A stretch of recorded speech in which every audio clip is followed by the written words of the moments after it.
이 사건은 1990년대 미국에서 발생했다. 리타 허프먼은 48세의 판매원으로 이혼한 어머니이며 이스트 원해치의 시골 지역에 살고 있었다. 그녀는 친절하고 열심히 일하는 어머니로 묘사되었다. 리타는 막내딸 맨디와 함께 살았다. 그녀의 개인 생활은 안정적이었고 그 당시 남자친구가 있었다. 사건이 발생하기 전 며칠 동안 아무런 이상한 일도 일어나지 않았다. 리타의 딸 맨디는 당시 15세였다. 맨디는 학교에서 인기 있는 소녀였다. 그녀는 소프트볼 팀에서 뛰었고 외향적이고 활동적이며 밝은 미소를 가진 소녀로 알려져 있었다. 1995년 봄, 그녀는 학년을 마무지며 여름 방학을 기대하고 있었다.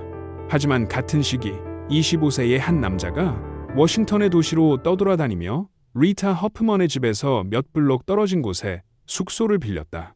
이 남자는 리타나 맨디와 아무런 관계가 없었고 그들은 그의 존재를 전혀 알지 못했다. 그러나 그 남자는 리타 허프먼 집의 생활에 관심을 가졌다. 이 남자는 여러 주 동안 허프먼 집을 몰래 감시하며 그들의 습관을 연구하면서 자신의 폭력적인 환상에 빠져들었다. 마치 사냥감을 노리는 늑대처럼. 허프먼 가정의 명백한 약점은 집 뒤쪽의 슬라이딩 유리문이었다. 그들은 이 문을 잠그지 않고 두었는데 왜냐하면 가족이 안전한 반시골 지역에 살고 있어서 보안에 대해 크게 걱정하지 않았기 때문이다. 1995년 4월 12일 저녁, 리타는 약 10시경 남자친구와 전화 통화를 했다. 그리고 남자친구의 말에 따르면 대화에서 이상한 점은 없었다. 그는 그것이 여자친구 리타와의 마지막 대화라는 것을 전혀 알지 못했다. 시계가 밤 11시를 가리키고 리타 모녀가 잠자리에 들 준비를 하고 있을 때 이 낯선 남자가 계획을 실행하기 시작했다. 그는 잠기지 않은 뒷문을 이용해 어둠 속에서 허프먼 집에 침입했다. 이웃들은 이상한 소리를 듣지 못했다고 말했다. 허프먼 집 안에서 리타와 맨디는 각자의 방에 있었다. 리타가 거실에서 휴식을 취하고 있을 때 이 남자가 칼을 들고 스키 마스크를 쓰고 그녀에게 다가왔다. 그녀가 소리를 지르기 전에 살인자가 그녀를 습격해 최소 31번 찔렀으며 주로 상체 가슴과 목 부분이었다. 리타의 생명이 끝나자 살인자는 위층으로 올라가 맨디를 찾았다. 이번에는 살인자가 은밀하게 행동하지 않았고 갑작스러운 공격 기회를 얻지 못했다. 맨디는 살인자를 알아보고 그가 그녀를 공격하려 할 때 용감하게 저항했다. 그녀의 몸에 있는 방어 상처가 이를 증명한다. 하지만 살인자는 성인 남자였다. 그는 그녀의 어머니에게 했던 것처럼 그녀의 목과 가슴에 여러 번 찔렀다. 유일한 차이점은 야구 방망이로 머리 쪽에 치명적인 타격을 가한 것이다. 그러나 이때부터 진짜 끔찍한 일이 시작되었다. 구체적인 순서는 언급되지 않았지만 가장 잘 알려진 것은 살해 후 침입자가 여러 친밀한 절단 행위를 저질렀다는 것이다. 맨디에 대해 살인자는 그녀를 잔인하게 강간했다. 그 후 그는 다시 야구 방망이를 들고 그녀의 생식기를 통해 배에 깊이 찔렀다. 그는 그 후 그녀의 사타구니부터 배를 갈라 내장을 뒤적였다. 살인자가 그녀의 피를 마셨다는 의심도 있다. 살인자는 그 후 다시 칼을 꺼내 맨디의 사적인 부위에서 조직을 절단하기 시작했고 그녀가 침대에 누워있는 상태에서 야구 방망이가 여전히 그 자리에 있는 채로 그것을 그녀의 얼굴에 펼쳤다. 현장에 온 사람들에게 정말 끔찍한 광경이었다. 이 정신병자는 그 후 리타에게 비슷한 절단 행위를 저질렀다. 그러나 그는 강간을 생략했다. 그녀가 그의 취향에 비해 너무 나이가 많았던 것 같다. 그럼에도 불구하고 그는 그녀의 배를 열어 내장을 드러내고 그녀의 가슴을 잘라 침대 머리맡 테이블에 놓았다. 그녀도 소파 위에 치욕스러운 자세로 남겨졌다. 살인자는 집에 약 2시간 머물렀고 그 후 바로 떠났다. 다음 날 아침이 되었다. 리타는 그때 함께 살지 않는 더 큰 딸 앤지가 있었다. 이때 앤지는 어머니나 여동생과 전화로 연락이 되지 않아 걱정했다. 이런 일은 한 번도 없었는데 어머니와 여동생은 그녀가 전화할 때마다 항상 받았기 때문이다. 그래서 아침 직후 앤지는 차를 타고 어머니와 여동생을 확인하러 집으로 갔다. 도착했을 때 앤지는 앞문이 잠겨 있는 것을 보았다. 그래서 그녀는 뒤로 돌아가 열려있는 슬라이딩 유리문을 통해 집에 들어갔다. 이때 엔지는 가장 끔찍한 광경을 목격해야 했고 아마 평생 잊지 못할 것이다. 엔지는 공황과 고통 속에 이웃집으로 달려가 도움을 외쳤다. 경찰은 즉시 연락을 받았고 이로써 미국에서 가장 끔찍한 살인사건 중 하나에 대한 수사가 시작되었다. 피해자들의 끔찍한 상태로 인해 수사관들은 즉시 동기가 강도나 재정적 이익이 아니라고 결론지었다.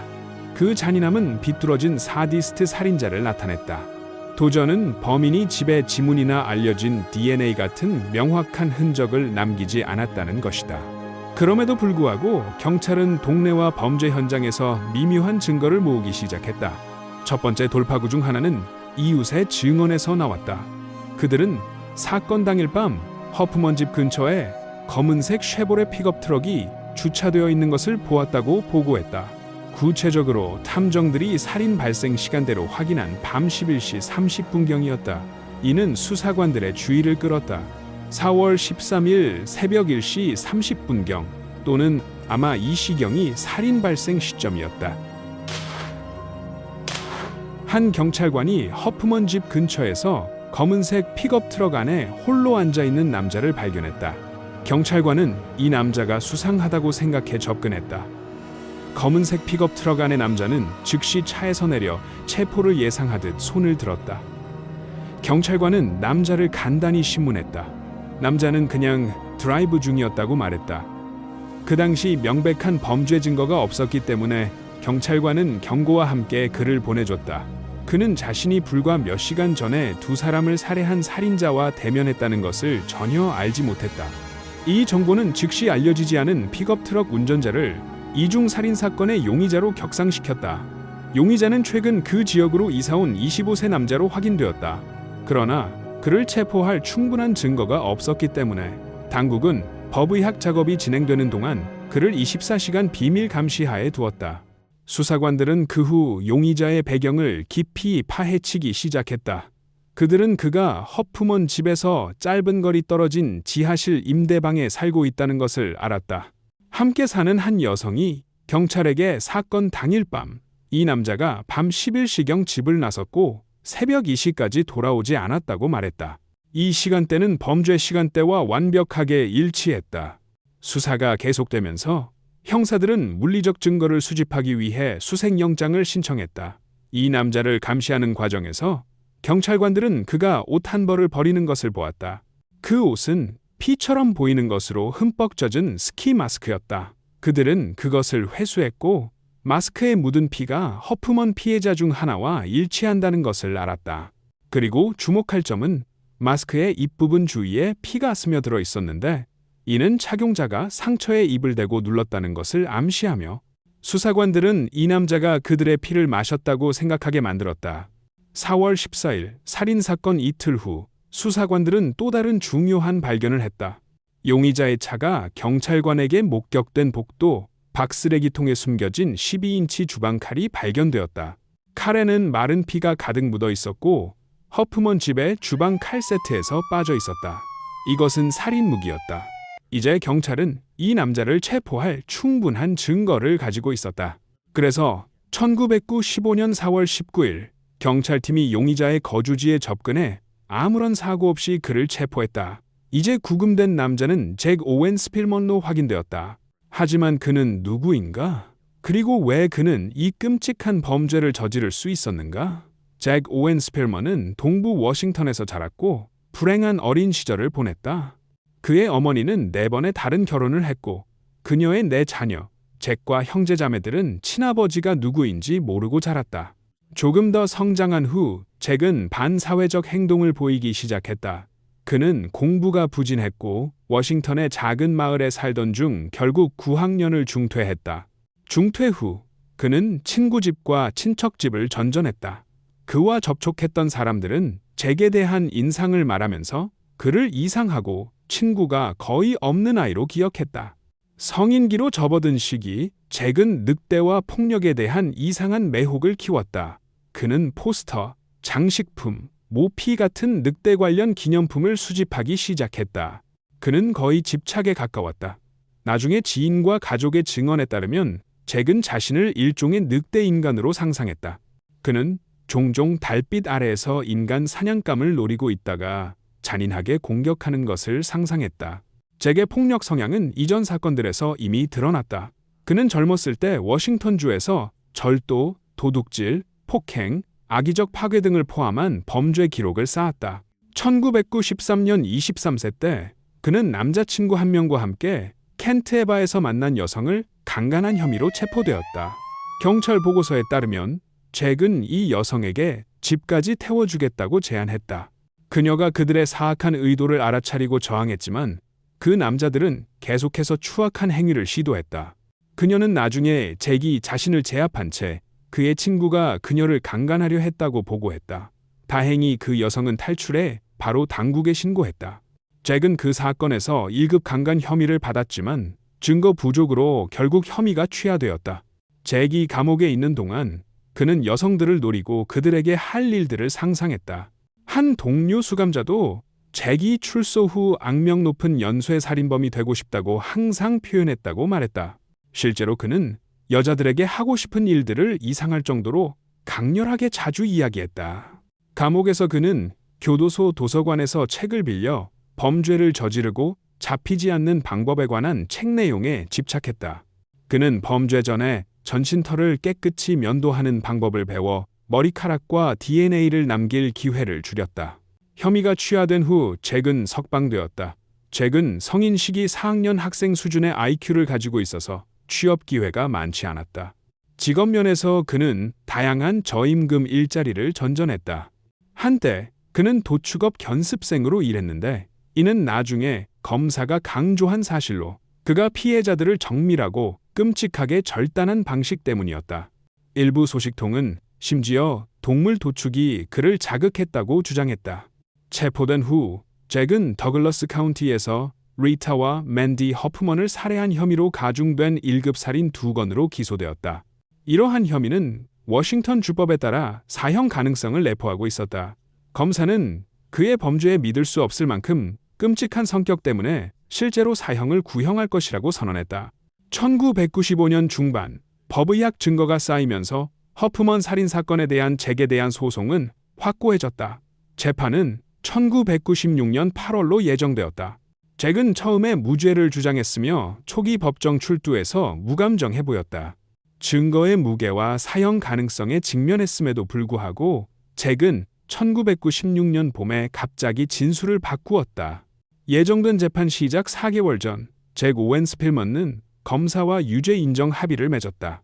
그는 주가 사형을 추구하지 않는 대가로 모든 혐의에 대해 유죄를 인정하기로 동의했다. 하지만 그 후 극도로 예상치 못한 전개에서 잭은 또 다른 살인을 인정했다. 여전히 약간 모호한 이유로 잭은 또 다른 피해자, 9세 소녀 페니 데이비스를 살해한 것을 자발적으로 자백했다.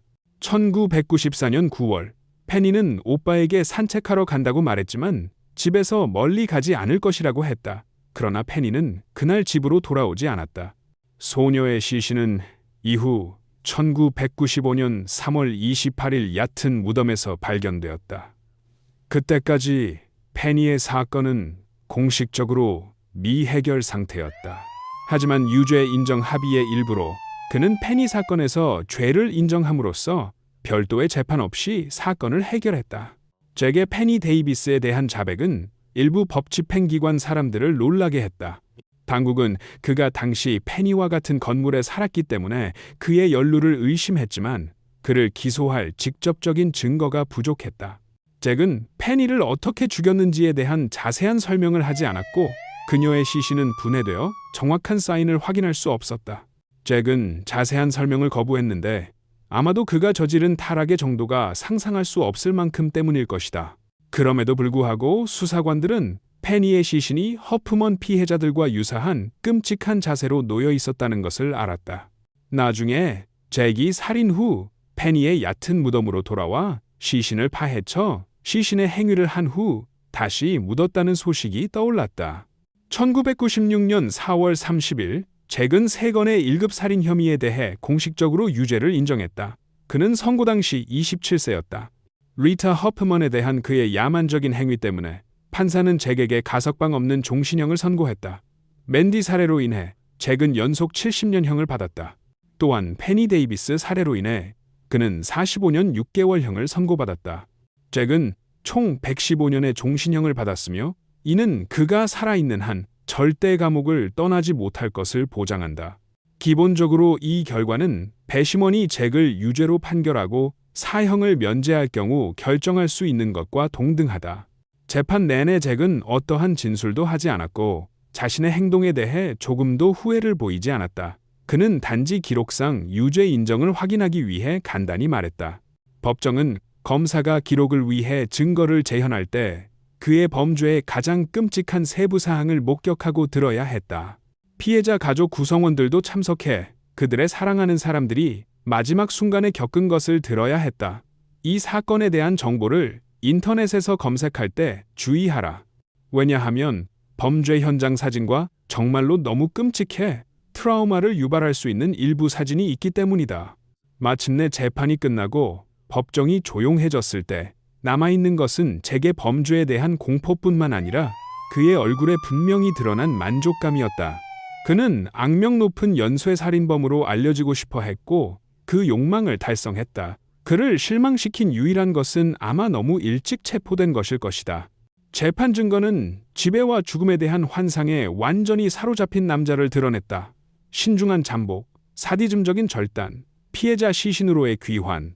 반성 속에서 형사와 검사들은 그를 통제력을 잃은 사람이 아니라 잔인함을 통해 통제력을 추구하는 사람으로 묘사했다. 종신형을 받고 가석방이 불가능한 후에도 잭은 피해자 가족에게 사과하지 않았다. 나중에 형사들은 그가 후회를 느끼지 않았다고 말했다. 그는 성취감을 느꼈다. 그를 인터뷰한 수사관들은 그를 사디스트이자 나르시스트로 묘사했으며 범죄의 악명에서 큰 만족을 얻는다고 했다. 그리고 때때로 그가 신문에 협조할 때조차 그 협조는 계산된 것이지 공감에서 나온 것이 아니었다. 사람들은 그가 페니에 대해 경찰에게 말한 것은 3명의 확인된 피해자를 가진 진정한 연쇄살인범으로서의 자신의 유산을 강화하기 위함이라고 믿는다. 잭 스필먼의 사건은 이제 늑대 인간 도살자로 불린다.